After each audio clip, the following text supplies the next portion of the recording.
Good afternoon, brothers and sisters in the Lord. This is a book I've started reading by someone called Amir Tsarfati. He is a Jewish man who serves the Lord in Israel and travels all over spreading the gospel to different places. He's also friends with Jan Markell, if you ever watch any of her channels. Anyway, so this is the book explaining Revelation, which I found quite interesting. A lot of it adds up with what I already know. Some of it is extra stuff I didn't know.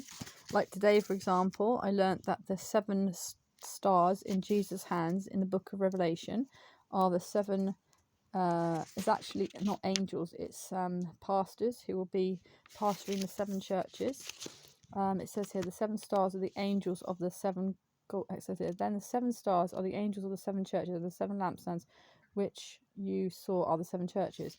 And when they say angels, angels can be messenger, but it can also mean, you know, the fact that they are actually doing God's will and held in his hand is where angels aren't usually held in the hand of God. Usually people who follow the Lord are held in his hands, servants of him who take the word of God. So that's what I think that is, and that's what he says he thinks it is, and that's what I've seen on the internet today as well, that people think it is.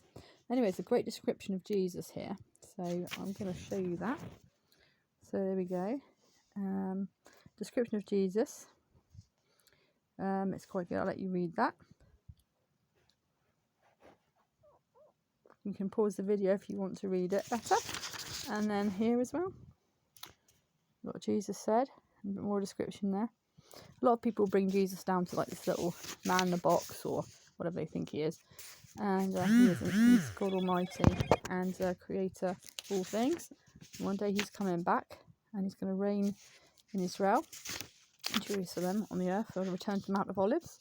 But before that, he's taking up his church into heaven. That'll be us who are believers now.